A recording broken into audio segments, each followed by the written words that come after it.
Hola, bienvenidos, bienvenidas a la clase 5, clase final de este curso, donde vamos a hablar un poquito de las nuevas tecnologías, de cuál sería un posible futuro de la educación en línea, y vamos a trabajar también con algunas ideas para que se puedan llevar.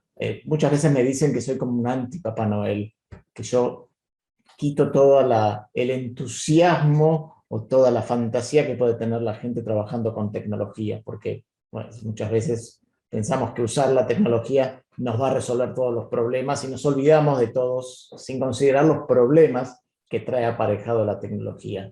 Entonces no quiero parecer un ludista ni nada que esté en contra de la tecnología, sino lo que pretendo hacer era, lo que pretendía hacer en este curso, bueno, traer y plantear algunos de los problemas y a partir de ellos empezar a pensar cómo trabajar, cómo construir. Y eso es parte de las ideas finales que vamos a ver, como trabajar con tecnología significa hackearlas, significa ir más allá, desarmarlas, romperlas para llevarlas para nuestros propósitos. Entonces, si están listos, vamos con la primera parte de esta clase número 5. ¿Qué sucede? El campo de las tecnologías educativas se ha vuelto en los últimos años, en los últimos 5 años y más a partir del año 2020, en un campo, en un mercado global como uno de los lugares donde se busca rédito de inversiones. ¿Qué quiero decir con esto? Los fondos de inversión, los fondos que buscan invertir, ¿no? Que agrupan los ahorros de mucha gente que están dedicados a encontrar los nichos de donde se puede obtener muchas ganancias, han puesto sus antenas en el mercado de la tecnología educativa. Es decir, hay mucha plata dispuesta a invertirse en empresas que promueven tecnología educativa. Ahora, ¿cuál es la lógica? Si yo tengo un fondo de inversión y voy a invertir esa plata, lo que voy a buscar es que el producto que me ofrezcan sea el que me ofrezca mejor rendimiento. Es decir, yo tengo plata, la quiero invertir. ¿A quién se la voy a dar? Al que me prometa que va a encontrar las mejores ganancias para ese capital invertido. Entonces, desde el otro lado del mostrador, los que producen tecnología educativa lo que van a hacer es tratar de maximizar las ganancias del producto que hagan. Van a hacer un producto que va a estar más guiado en la posibilidad de ganancia que la posibilidad de transformaciones educativas basadas en una didáctica que piense hacia adelante, en mejores opciones didácticas y pedagógicas. Va a pensar en, voy a hacer un producto que venda mucho.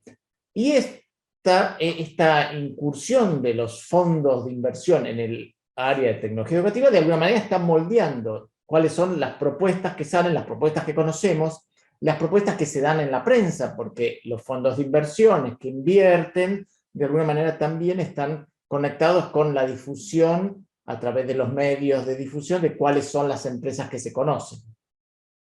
Bien, en números, ¿qué significa esto? Fíjense cómo los fondos invertidos en tecnología educativa han subido enormemente en los últimos años.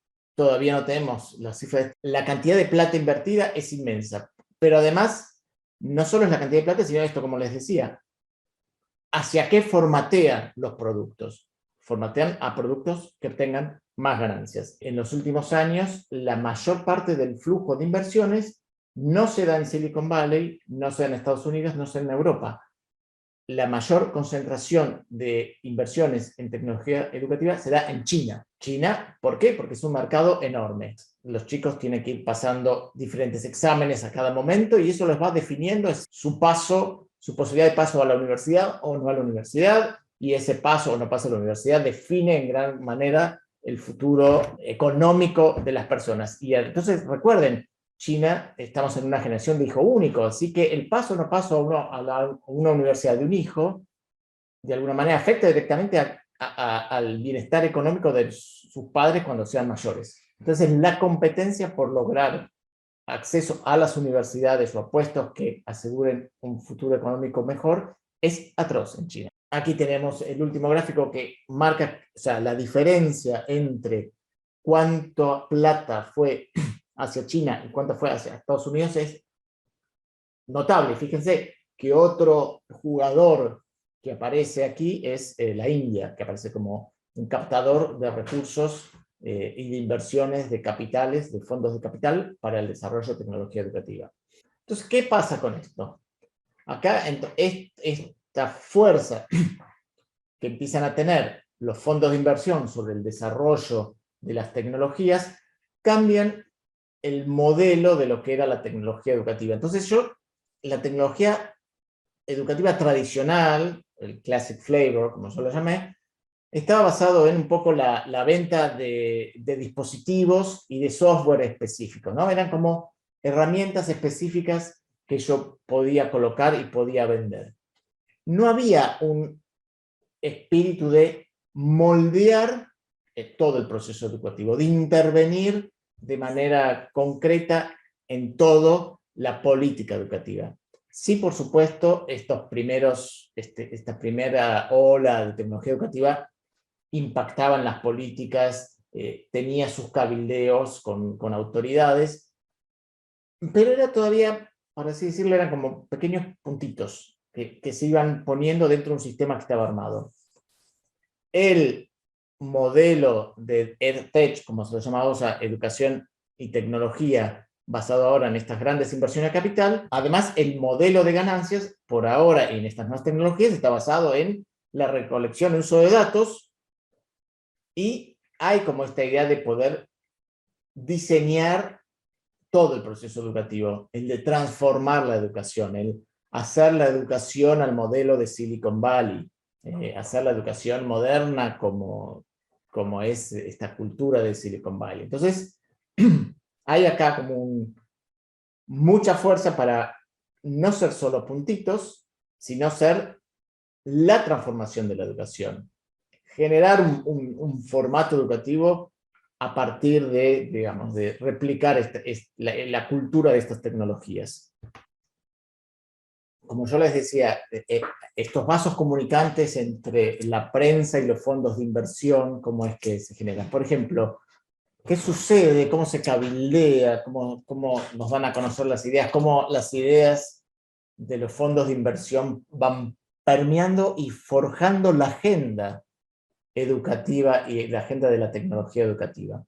Por ejemplo, este encuentro anual que está catalogado como el más importante de la tecnología educativa y el que, digamos, al cual todos apuntan y miran, si nos fijamos cuando hablan de quiénes son los speakers, quiénes son los que hablan, y los miramos, son todas personas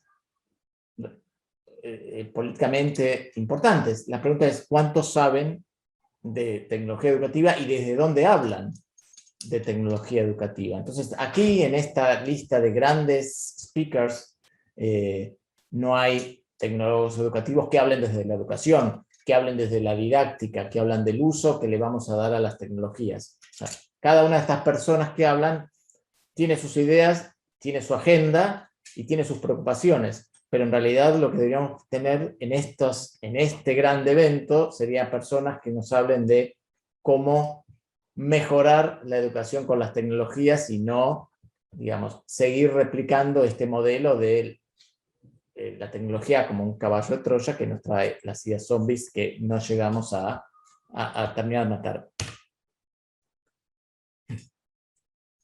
Sucede esto, lo suelo graficar de esta manera: la pedagogía errada, las ideas zombies, sumada a la tecnología, lo que tenemos es un efecto de amplificación y de una acelerada mala práctica. Pedagogía errada, más tecnología, acelerada mala práctica. Tenemos que tratar de deshacer este algoritmo. Creo que todo lo que fuimos hablando en este curso, y voy, digamos, con esta pedagogía del machaque, porque siento que lo repito en cada una de las clases, es que tenemos que, digamos, tomar y domesticar las tecnologías desde un punto de vista didáctico para promover mejores aprendizajes. Como dice Ben Williamson, que es una de las personas que suelo leer y que me parece un académico muy interesante, muy activo, les recomiendo su lectura, hablan de esto, de cómo estas empresas, cómo estos grupos se convierten en ministerios de educación mundiales, con la posibilidad de poner políticas, diseñar políticas, plantear la agenda, y a partir de ello se define mundialmente para dónde van las cosas. Vamos entonces a ver de las nuevas tecnologías, estas tecnologías que están hoy por hoy en el centro de la discusión, que tienen que ver con la inteligencia artificial, con la neurociencia, con el uso de los datos. ¿Cuáles de estos temas nos impactan a nosotros? ¿Cómo nos impactan a nosotros? Esta parte es la parte más depresiva de la clase, porque es un bajón, realmente. Así que si no quieren bajonearse, pueden saltársela, pero les prometo que hacia el final, cuando vamos a ver las ideas, la segunda parte, las ideas para pensar, creo que sí se van a llevar algunas ideas interesantes como para empezar a pensar en las propuestas de educación en línea. Pero me parece importante sumergirnos acá en el otra vez sopa de las nuevas tecnologías. Entonces vamos con el primero de los asuntos, que tiene que ver con los datos. En educación, lo que yo puedo medir no es lo relevante. ¿Cómo mido yo? ¿Cómo puedo yo ponderar en un dato si una persona sabe o no sabe algo significativo? Es decir, puedo medir si sabe o no sabe una respuesta que tiene que ver con un dato, con recordar un dato, ¿sí? ¿Cuándo fue la Revolución Francesa? 1789, 1793, 1518. Bueno, puso la respuesta. Es decir, yo puedo tener ese dato. Identifica o no una respuesta. Pero como hablamos, eso no es entender la Revolución Francesa. Que haya identificado el año de la Revolución no significa entenderla, y así yo puedo tener muchos datos. A lo que voy es que esos datos no son relevantes. Lo que es relevante en educación, entender un problema complejo, tener ideas de cómo trabajar en equipo, cómo comunicar, ser capaz de liderar, tener capacidades de organizar su propio trabajo, todo eso, ¿sí? ¿Cómo lo ponemos en un dato? Todavía eso no es cuantificable. Y por lo tanto, no es cuantificable, no nos entra dentro de la idea del trabajo con datos. Todo aquello que habla de datos, del trabajo con los datos y del Big Data, en educación utiliza datos que no son relevantes. Y los datos que son relevantes todavía no están cuantificados. Eso por un lado. Por otro lado, nos vamos con las cuestiones políticas de los datos. ¿Quién posee, quién controla los datos y quién de alguna manera se puede beneficiar de ese análisis de datos? Y por otro lado, teniendo estos datos que no son relevantes, pero una vez que los tenemos, toda esa manipulación y tomas de decisiones de los algoritmos también tienen sesgos y desviaciones. O sea, los algoritmos son equivocados, las predicciones están basadas en modelos que no funcionan. Esto ha salido con los sesgos raciales, muchas veces también cuando hablan ustedes van a encontrar, cuando se habla de inteligencia artificial y de las recomendaciones y los éxitos de la inteligencia artificial aplicadas en la vida cotidiana, van a encontrar el algoritmo de Netflix, que nos propone otra serie a partir de la que vimos y nos deja enganchados porque siempre nos propone algo que nos gusta. Esto podría ser, ¿sí? Vamos a dejar, ponele que el algoritmo de Netflix nos propone algo que nos gusta y ahí nos quedamos enganchados. Pero aquí tenemos un problema, porque cuando solo nos empiezan a dar cosas que nos gustan, nos empezamos a meter en un embudo y en una propia burbuja. Solo me van a proponer cosas que me gustan, ¿sí? Y que me aseguran que yo me quedo porque me sigue gustando. Si me gusta el dulce de leche, me van a seguir dando dulce de leche, me van a seguir dando dulce de leche, me van a seguir dando dulce de leche, y lo único que yo voy a comer es dulce de leche. El algoritmo me va a sacar de mi zona de confort. Nunca voy a explorar otras cosas, nunca voy a explorar otros gustos, nunca voy a ver otras cosas. Eso termina finalmente empobreciéndome. En tal caso es fácil hacer un algoritmo que me produzca el embudo, o sea, hacia solo lo que me gusta, y es muy difícil y a nadie le importa y nadie lo menciona. Yo necesito un algoritmo no solo que me muestre lo que a mí me gusta, sino que me lleve a ampliar, que me muestre cosas que de entrada no sé si me van a gustar o no, pero quiero conocer otras cosas. No quiero encerrarme en mi propia burbuja, sino que quiero explorar otras burbujas. Bueno, esto los algoritmos no lo hacen. Los algoritmos desarrollados hasta ahora, como el de Netflix, están pensados para asegurarme que voy a seguir estando ahí. Y para asegurarme que voy a seguir estando ahí, me van a seguir dando lo que a mí me gusta. No me van a decir, vení, vamos a probar con esto que no estamos seguros que te van a gustar.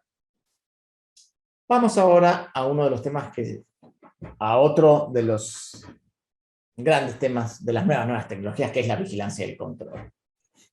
Especial para estas épocas. Esto se refleja en muchos puntos del proceso educativo, la vigilancia y el control y la creencia, digamos, de las tecnologías en poder solucionar los problemas. En principio, vamos a ver una empresa que lo que vende, lo que proporciona es un sistema de reconocimiento facial. Sí, a partir de un sistema de reconocimiento facial se instalan cámaras en la escuela. ¿Qué sucede? Entonces, cámaras ubicadas estratégicamente en cada uno de los pasillos de la escuela o en diferentes ámbitos pueden identificar a todas las personas que están circulando. Es decir, hay una base de datos, todos estamos registrados por nuestra cara, así que yo tengo cámaras monitoreando todos los espacios, la cámara detecta a alguien que está caminando por ahí, lo identifica y puede constatar si esa persona está o no autorizada para estar circulando en ese momento ahí. ¿Cómo se genera esa autorización o no? Bueno, cada estudiante tiene en su teléfono el dispositivo, tiene la aplicación, y lo que hace es pedir, generarse el permiso, es decir, pone la aplicación, estoy en el aula 301 y quiero ir al baño. ¿A qué baño? Al baño del segundo piso. Está desde la aplicación, le manda ese mensaje desde la aplicación a su docente. El docente autoriza, clic, y le da 5, 10, 15 minutos. Una vez que está autorizado, entonces la persona sale, circula por la institución. Cuando el software, el sistema lo detecta caminando por ahí, entonces coteja si está autorizado, ¿sí? Si se ha generado o no el pase. Si está generado el pase, no hay problema. Si no está generado el pase, entonces deben sonar todas las alarmas y debe caer un escuadrón de SWAT a ponerlo preso, más o menos. Pero esa es un poco la idea, es de tener controlado a partir del reconocimiento facial de cada una de las personas en qué lugares pueden estar circulando o no dentro de un establecimiento. Bellísimo. Pero claro, el problema es de la seguridad, de la vigilancia y control, sobre todo en educación superior. El punto crítico son los exámenes, ahora que nos fuimos en línea. ¿Cómo tomamos un examen a personas que no están frente a nosotros, que no están en el lugar protegido del aula al cual estamos mirando? Bueno, por supuesto, hay soluciones tecnológicas para esto que se llaman proctoring. Proctor es, yo lo siento aquí con las connotaciones, no lo puse yo el nombre. El proctoring son estos software que se ocupan de montar sistemas de seguridad para controlar los exámenes. El proctor en inglés es la persona, es como el monitor que está en un aula cuando se toman exámenes y está ahí para controlar. Entonces, ese es proctor. Proctoring es todos estos sistemas que se venden para garantizar que el alumno esté dentro de una burbuja sin ninguna conexión con el exterior, sin ninguna conexión con otro tipo de información, y que esta idea de que va a hacer un examen directamente a partir de lo que su cerebro sabe. Y aquí tenemos dos problemas. Uno, esa es la idea de examen, Si cuando nosotros queremos evaluar que alguien sabe algo, lo que queremos hacer es que pueda resolver un problema, utilizar los diferentes recursos que tiene para poder resolverlo. No queremos que lo resuelva de memoria con su cabeza, porque esa no es la vida de verdad ni la vida profesional. En la vida profesional uno lo que hace es utiliza todos los recursos para resolver los problemas profesionales, y un examen debería ser eso. Así que en tal caso no importa si está conectado con internet o con no internet, lo que importa es la tarea que yo le voy a dar. Y otra vez, claro, si yo lo que quiero evaluar es solo la retención de datos, bueno, si lo copian de internet, eso no se condice con lo que yo estoy queriendo evaluar. Pero el problema ahí, otra vez, es el tipo de evaluación que yo estoy haciendo. Entonces los invito ahora a mirar el video de cómo funciona este sistema, de cómo el estudiante, entonces para este sistema se tiene que sentar, mostrar, dialogar con una persona, mostrar su identidad, mostrar el ambiente en donde está, y sobre todo lo más interesante viene al final. Una vez que hicieron estas condiciones de asepsia absoluta, lo único que tienen que hacer es, pero no lo voy a spoilear, así que vean este videito y diviértanse un rato.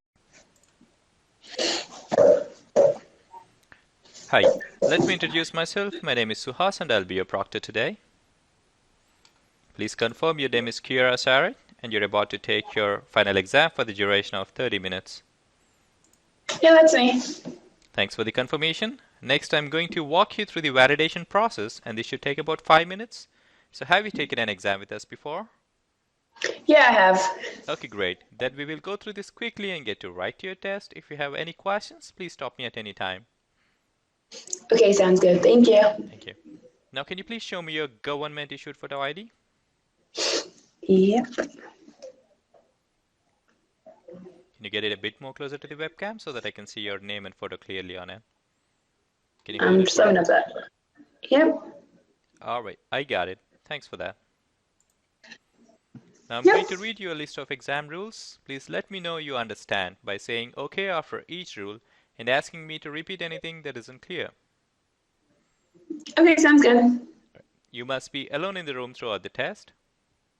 Yep. You That's must good. have a clear desk and workspace. Yes. Your computer must be connected to a power source. Okay. No phones may be used during the test. Okay. The use of headphones is not allowed. Okay. No dual monitors. If you have one, please unplug it. Okay. You can't leave your seat during the test. Okay. No talking unless you're asking me a question. Okay. Your webcam, speakers, and microphone must remain on throughout the test.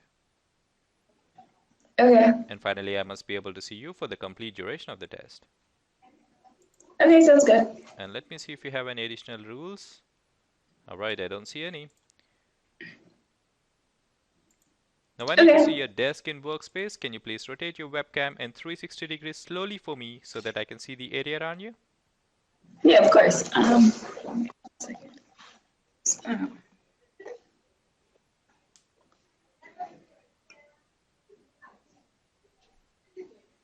Can you please tilt your webcam a bit down? Yeah. Okay, now please continue the rotation.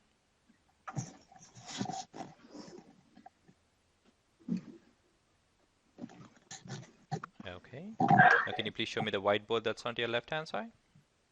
Oh yeah. All right, I got it. Now can you please show me your entire desk? I need to see all the 4 corners of your desk in one glance. Yeah.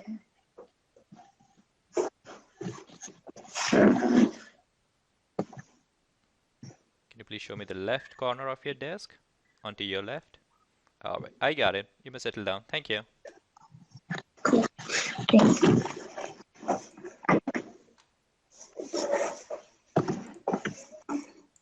All right.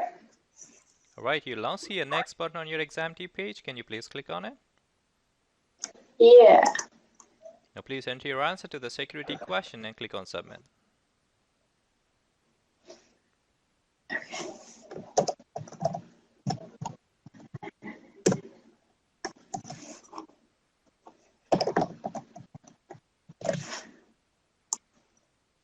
Now please agree to each part of the user agreements, including the exam rules. Then you can begin your test. Okay. Perfect. Okay. Now click begin exam, and if you have any questions during the test, you can ask me directly, or you can reach our support team by clicking the live chat button on the exam page, all right? Okay, sounds good. Thank you so much. Thank you.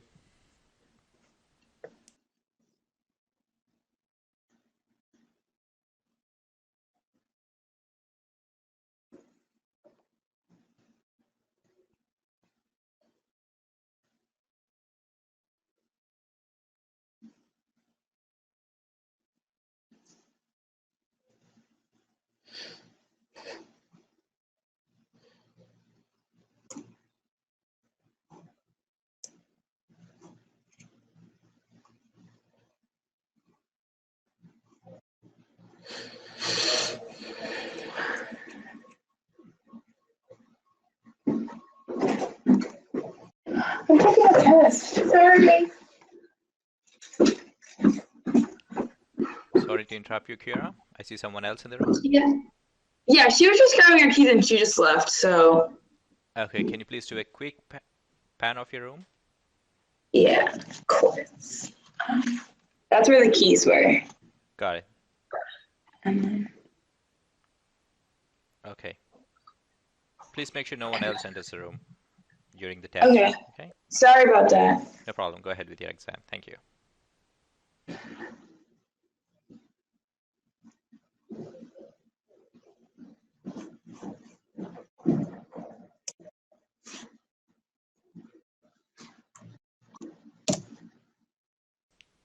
I'm sorry to interrupt you again.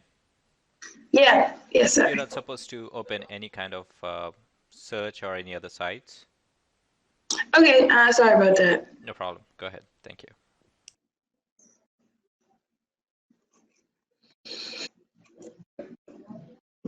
All right, I see you're done with the test. Yep. Let me see if you have any post-exam instructions from your professor. Okay, sounds good. All right, I don't see any. With this, your test appointment is now over, and you can exit this session whenever you want. And if you have any feedback for us, please take our anonymous 3-question survey. Click the link on the exam page to take it, all right? Okay, sounds good. Thank you so much. Thank you. Have a good day. Bye-bye. You too. Bye. Para buscar las respuestas. Toda esa ficción de la asepsia comunicacional, todo eso para justo ver las preguntas. Las preguntas no estaban traducidas, pero eran preguntas muy verbales de qué es quién es el vicepresidente, de quién nos independizamos cuando nos independizamos, de las cosas, porque cuando le preguntaron quién hace las leyes federales, lo quiso investigar en Google y le saltó enseguida el chico de la empresa para decirle, no puedes hacer eso, es una pregunta no válida.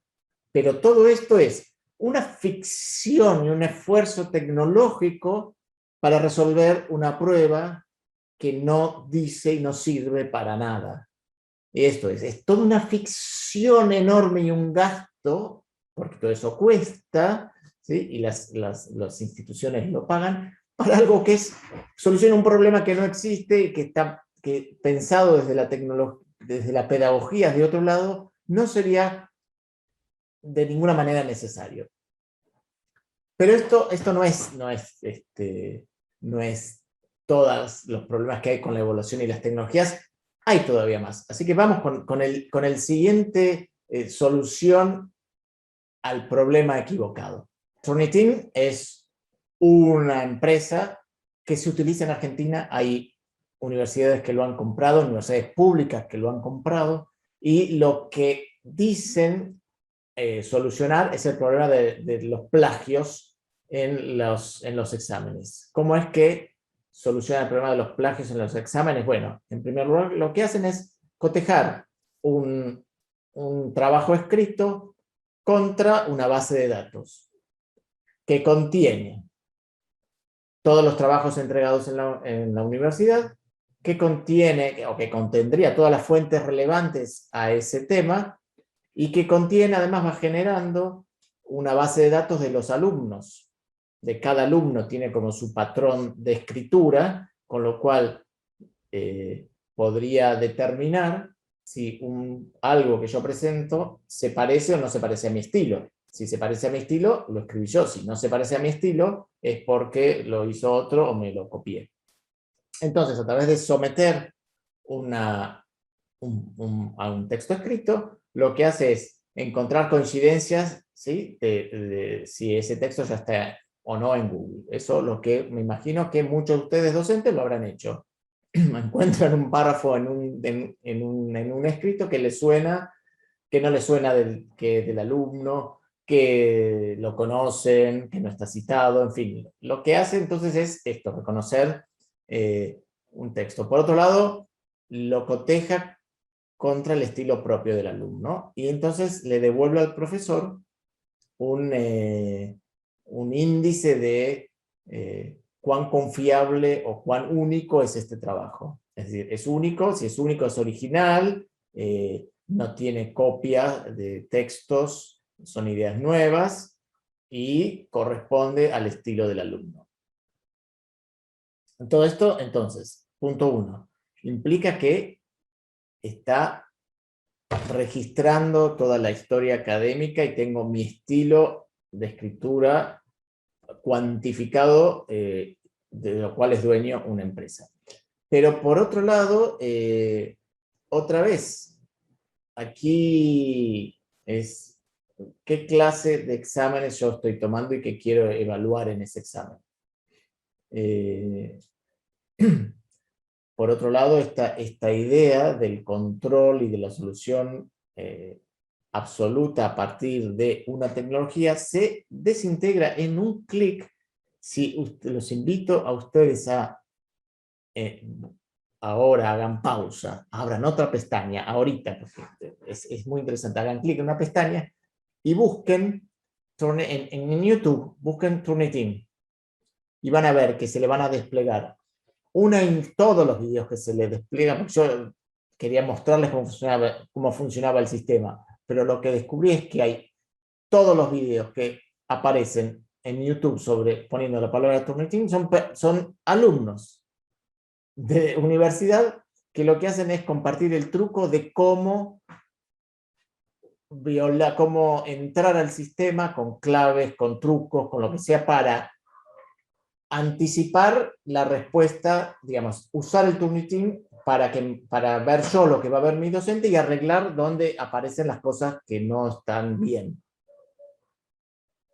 Anticipa, en lugar de que le llegue al docente los párrafos que están copiados, los párrafos que no están citados, los párrafos que no se parecen, o lo que va a hacer es, le va a devolver el propio alumno, y el propio alumno lo va a corregir, lo va a solucionar, lo va a someter, digamos, lo va a evaluar él mismo, y una vez que logre que el texto pase en el Turnitin que él entró, se lo manda al docente. El docente, por supuesto, va a sacar la misma calificación que sacó el alumno, ya lo arregló y ya lo preparó. Es decir, otra vez, la ficción de que un software me soluciona el problema del examen no es. Lo que voy a lograr es que los alumnos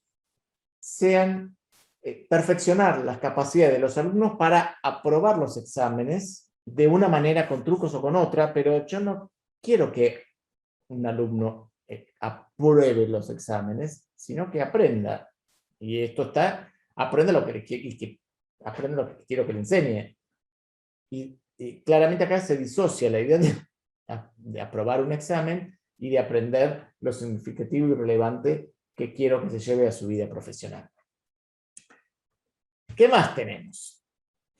Tenemos el uso, digamos, la idea de la neurociencia básica aplicada a pensar que el aprendizaje es absolutamente en el cerebro y que yo puedo operar sobre el cerebro para aprender mejor.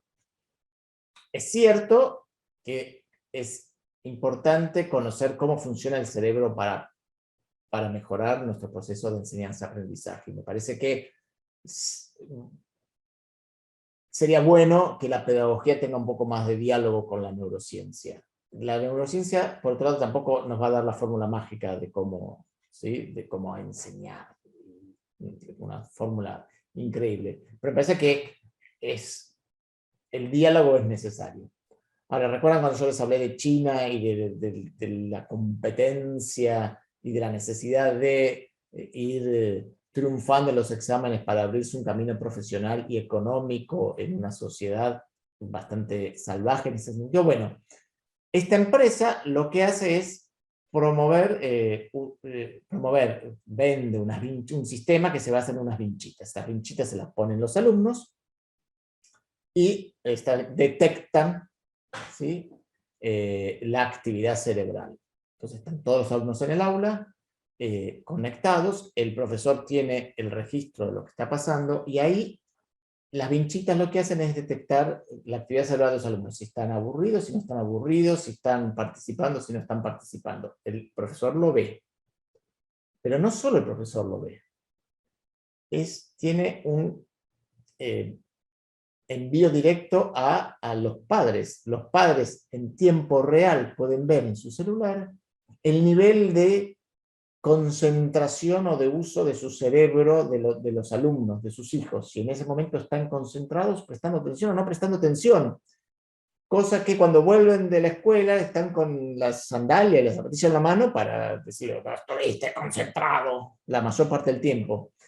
Los invito a ver también este video para que vean un poquito cómo funciona el sistema. 红色是表示你的专注力显示得很高。 Teachers at this primary school in China 蓝色是走神了， know exactly when someone isn't paying attention. 白色就是你可能跟网络还没有连接好。 These headbands measure each student's level of concentration. The information is then directly sent to the teacher's computer and to parents. China has big plans to become a global leader in artificial intelligence. It has enabled a cashless economy where people make purchases with their faces. A giant network of surveillance cameras with facial recognition helps police monitor citizens. Meanwhile, some schools offer glimpses of what the future of high-tech education in the country might look like. 做出选择吧 Good job! Classrooms have robots that analyze students' health and engagement levels. Students wear uniforms with chips that track their locations. There are even surveillance cameras that monitor how often students check their phones or yawn during classes. These gadgets have alarmed Chinese netizens. But schools say it wasn't hard for them getting parental consent to enroll kids into what is one of the world's largest experiments in AI education. A program that's supposed to boost students' grades while also feeding powerful algorithms. 为了就是国家的这个研究呀、发展呀，我觉得是没有问题的。 The government has poured billions of dollars into the project, bringing together tech giants, startups, and schools. We got exclusive access to a primary school a few hours outside of Shanghai. 同学们早上好。 To see firsthand how AI tech is being used in the classroom. For this 5th grade class, the day begins with putting on a brainwave sensing gadget. Students then practice meditating. 现在想象我们眉心有一点柔和的光芒绽放。 The device is made in China and has 3 electrodes, 2 behind the ears and 1 on the forehead. These sensors pick up electrical signals sent by neurons in the brain. The neural data is then sent in real time to the teacher's computer. So while students are solving math problems, a teacher can quickly find out who's paying attention and who's not. 说明这段时间他是有点在那走神的。 A report is then generated that shows how well the class was paying attention. It even details each student's concentration level at 10-minute intervals. It's then sent to a chat group for parents.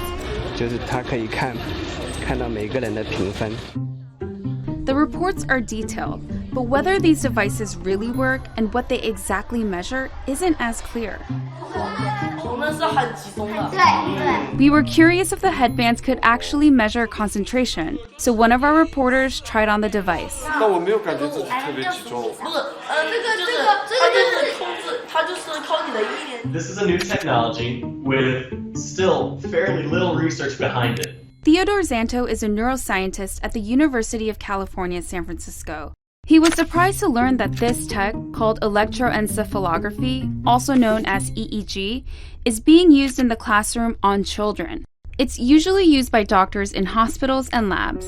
EEG is very susceptible to artifacts. And so if you are itchy or just a little fidgety, or the EEG wasn't set up properly so that the electrodes didn't have a good contact, affects the signal. Despite the chances for false readings, teachers told us the headbands have forced students to become more disciplined. 上课回答我的问题，就是他们的声音会比平常更响亮。 Teachers say the students now pay better attention during class, and that has made them study harder and achieve higher scores. 上课认真听讲，作业做的基本上是全对的。 But not all students are as enthusiastic. 就是这几个脑子脑筋，我感觉这里有个紧的。 This fifth grader, whom we caught dozing off in class, told us his parents punish him for low attention scores. And that kind of data adds a new kind of pressure for students. 想啊，如果在一次考试全班人都考了95分以上，就你考了一个85，你会不会感觉你有一种Companies we interviewed said the data can go to government-funded research projects. We spoke to parents who were unclear about where the data ended up, and they didn't seem to care too much. Xantos says there's likely no privacy protection at all. In a classroom, if you're trying to make an assessment of an individual student, you really can't anonymize it. Experts and citizens alike are sounding alarms about various aspects of the country's huge push into artificial intelligence. These classrooms are laboratories for future generations.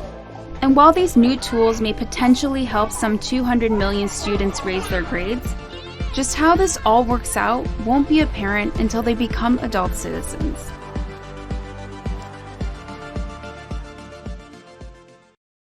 Qué impresionante, ¿no? Da un poco de miedo esta idea de poder controlar en vivo y en directo el cerebro de cada uno de los alumnos. Cuando salió este documental, este video, las críticas a la compañía fueron enormes. El proyecto dicen que se dio de baja. Si entran hoy a la compañía no van a ver rastros de esto que sucedió. El video es verdadero, es de una fuente verídica, no es una fake news. Y bueno, qué increíble que haya pasado tantos estamentos tecnológicos, educativos, y que un experimento así o que una idea así haya podido concretarse.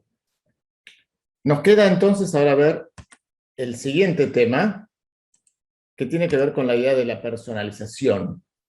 Esto de que a partir de poder darle a cada alumno lo que necesita, uno puede lograr una mejor educación, lo cual es cierto. Es correcto pensar que uno debe personalizar la educación. Simplemente tenemos que ponerle contenido. ¿Qué significa personalizar la educación? Porque personalizar la educación en última instancia es poder adaptar, llegar a los mismos objetivos por diferentes caminos. Y esos diferentes caminos son muy diferentes. Quiere decir, yo puedo llegar a los mismos objetivos tal vez a través del estudio de la química, o al estudio de la física, o al estudio de la mecánica, o al estudio de la matemática aplicada. Eso sería una personalización completa, donde realmente yo cambio el camino, yo cambio totalmente lo que puede hacer un alumno u otro para llegar a un mismo objetivo. Sin embargo, cuando hablamos de personalización en los software educativos, la personalización se entiende en un modo mucho más restringido.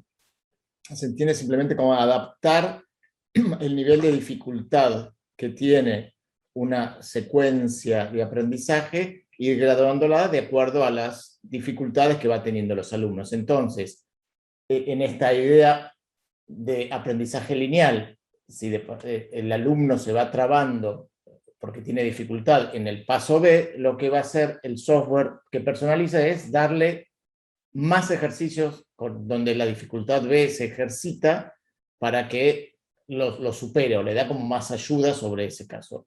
Pero esta personalización sigue basada en la idea del camino lineal, donde todos van por el mismo camino. La individualización que proponen la mayoría de los software, esto es hacer cambios adecuados a las dificultades que tienen los alumnos y hacer cambios mínimos. Porque para pensar que yo puedo personalizar de verdad todo el camino educativo, toda una materia o todo un ciclo, yo tengo que tener, y si lo hago a través de un software, tengo que tener pensado y metido todo eso y diseñado infinitas veces como cantidad de alumnos puede haber. Con lo cual eso es un proceso enorme que ninguna compañía lo ha hecho ni sería sustentable de hacer. O sea, la personalización que ofrecen muchas de los software es ir haciendo adaptaciones mínimas al contenido y hacer pequeñas desviaciones en el camino. No hablamos de una gran individualización. Entonces, la idea de tener una escuela donde ya están todos los contenidos diseñados en software y donde el alumno va avanzando a través de resolver ejercicios que resuelve la computadora. Entonces, imagínense qué tipo de ejercicios se hacen. Fue implementada en una ONG, en una compañía cuyos fondos vienen de Mark Zuckerberg, se llaman la Summit School. La Summit School si bien tuvieron varias escuelas en Estados Unidos bajo este proyecto, donde alumnos pasaban gran parte del día frente a la computadora aprendiendo con los ejercicios que le daba la máquina, esto terminó como en una gran revuelta de estudiantes. Los estudiantes se dieron cuenta que estamos hablando prepandemia, ¿verdad? Estudiar todo el tiempo frente a la computadora resolviendo ejercicios de estilo de los que la computadora puede evaluar era poco productivo, no divertido, no productivo y no los preparaba bien para las siguientes etapas de su educación. Aquí vemos algunas de las noticias que salieron en medios importantes sobre las repercusiones negativas que tuvo el proyecto de la Summit School. Y aquí tenemos un poco la carta, lo que dicen los alumnos, está en inglés y traducida automáticamente por el traductor en español. Lo importante o lo interesante es que la fundamentación de los alumnos es pertinente lo que dicen, de que cómo estudian y cómo eso no los favorece, pero ellos se quejan que no los está dejando pasar el examen.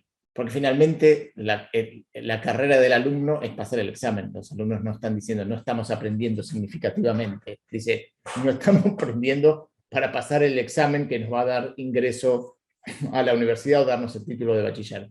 Pero bueno, parece interesante recuperar esta idea de pensar qué es la individualización, cuál es la verdadera individualización y hasta dónde llegan las individualizaciones de maquillaje solamente. Con esto, hasta aquí, terminamos la primera parte de la clase que, como les dije, iba a ser un poco depresiva y un bajón, ¿verdad? Que quito el entusiasmo por usar las tecnologías a todo el mundo. Pero bueno, creo que sí hay.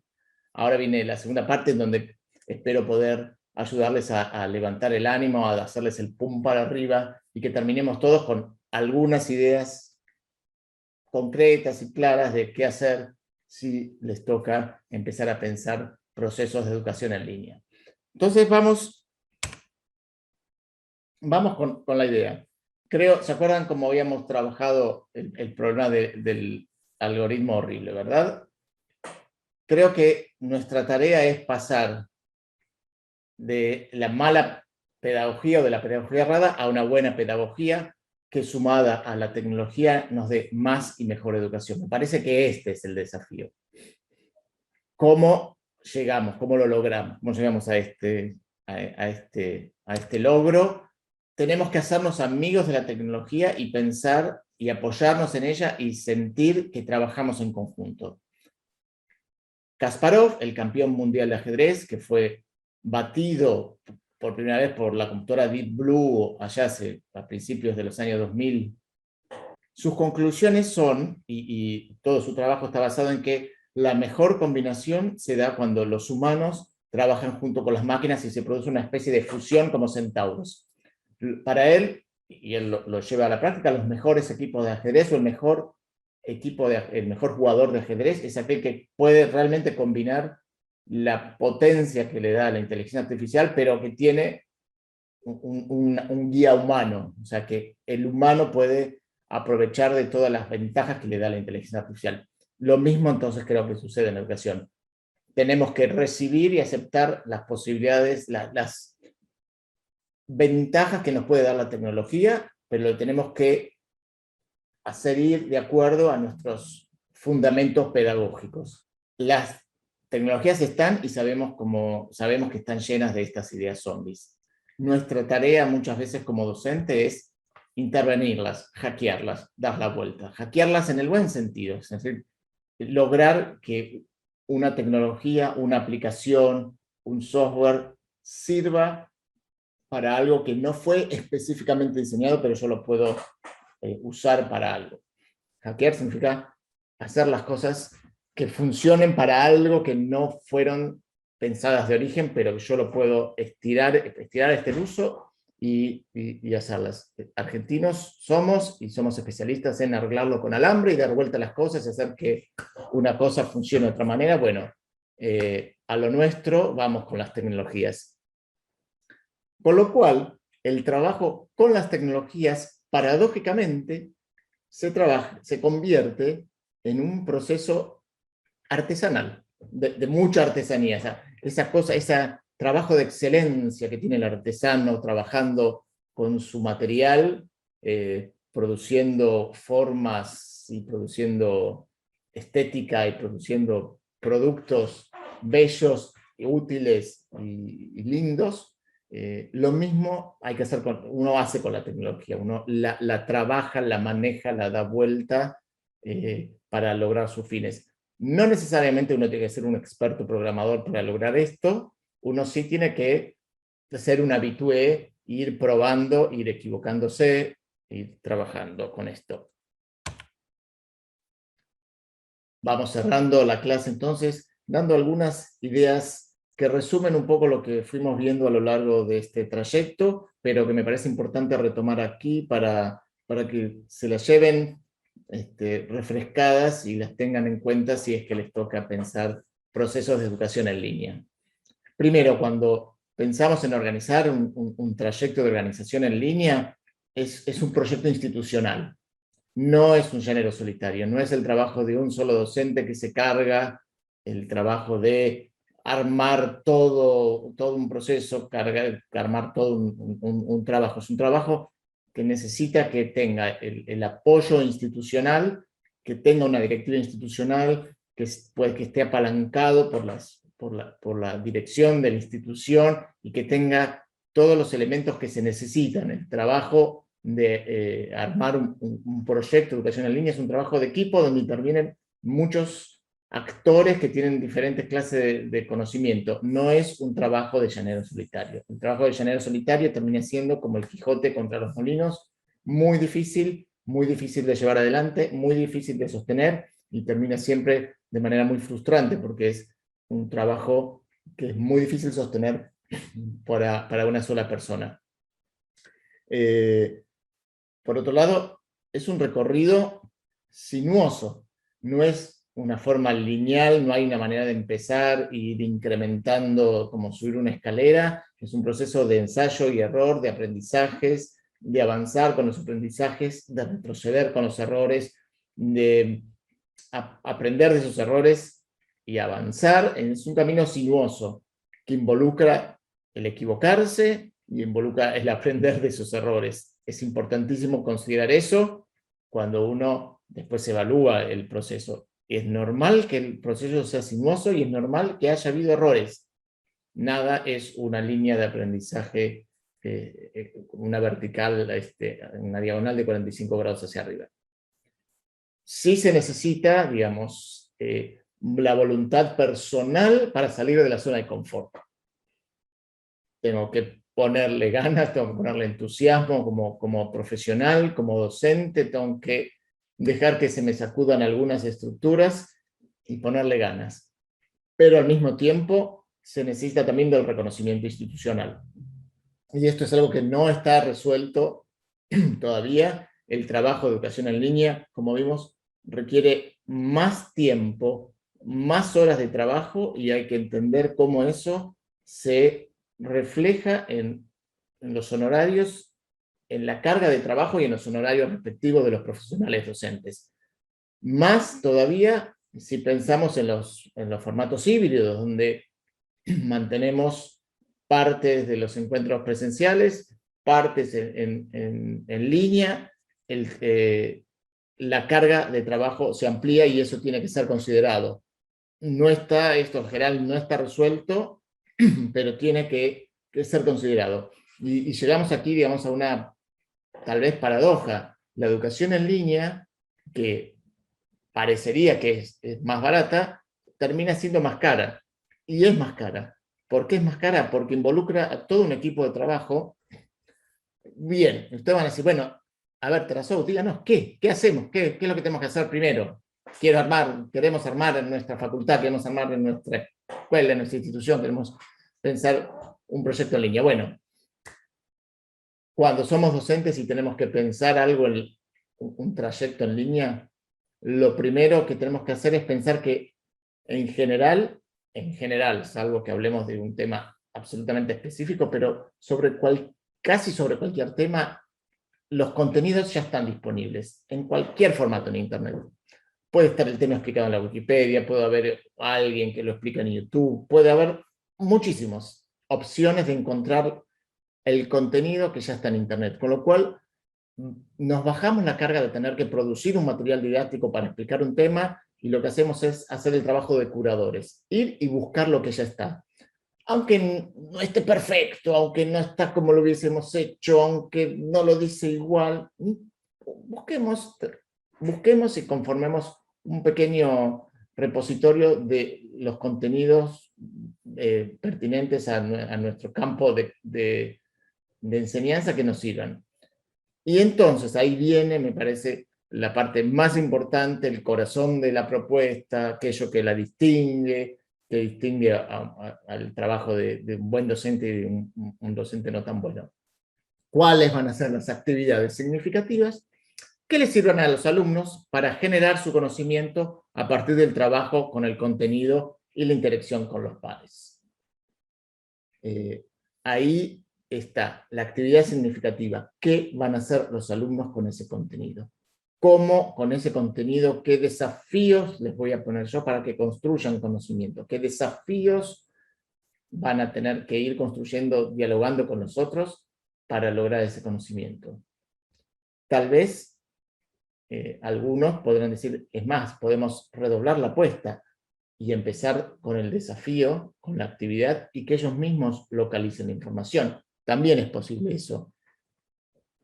Las dos opciones son válidas y son interesantes, pero otra vez, el corazón de la propuesta está en la actividad significativa. Que lo que hagan sirva para aprender, poner en práctica los conocimientos que queremos que aprendan, lo tienen que aprender haciendo. Una vez entonces que ya pensamos el qué van a hacer, nos queda pensar cómo vamos a acompañar, es decir, cómo vamos a ir mirando qué etapas, si nos van a ir presentando el proceso, cómo acompaña ese proceso. No los dejamos a la deriva solos durante meses, sino que tenemos que ir tomando la temperatura de este proceso y ir dándoles retroalimentaciones significativas, es decir, ideas, críticas, sugerencias que los ayuden a mejorar este proceso que están haciendo de aprendizaje. Entonces, seleccionamos los contenidos, pensamos las actividades y armamos esta estructura de andamiaje y de retroalimentaciones para que los alumnos puedan terminar de armar y llegar al conocimiento que queremos que lleguen. Y finalmente tenemos que pensar en cuáles son los espacios de diálogo, de interacción y de intercambio y de producción que van a tener en este proceso. Cómo van a hablar los alumnos, dónde van a hablar, cómo van a intercambiar con nosotros, cómo van a lograr producir algo, los tenemos que ayudar a encontrar un lugar donde dialoguen y que nosotros podamos ir siguiéndolos en sus diálogos. Ahí están, digamos, señaladas cuáles son las etapas y los focos principales de un proceso de formación en línea que para cada uno de ellos claramente después ustedes profundizarán en diferentes momentos, en diferentes cursos, pero así se va conformando y esa sería como la estructura básica. Pues ya vamos cerrando esta última parte de la clase. Me gustaría entonces invitarlos con esta reflexión de transformar la educación, como aparece siempre en los logos, los lemas de toda la tecnología educativa. Transformar la educación es un concepto vacío, que es necesario darle sentido y contenido. Y la invitación entonces es a darle sentido a partir de las actividades significativas, a partir del trabajo valioso, a partir de lo que ustedes puedan construir. El transformar la educación con tecnología es este trabajo artesanal que estoy invitando a ustedes a hacerlo y a completar y a hacer este recorrido lleno de desafíos, pero que es muy desafiante con muchas satisfacciones al final. Llegado hasta aquí, entonces me parece que podemos... Bueno, nada más. Muchísimas gracias, espero que haya sido de utilidad y nos seguiremos encontrando aquí, allá y en las redes. Muchísimas gracias.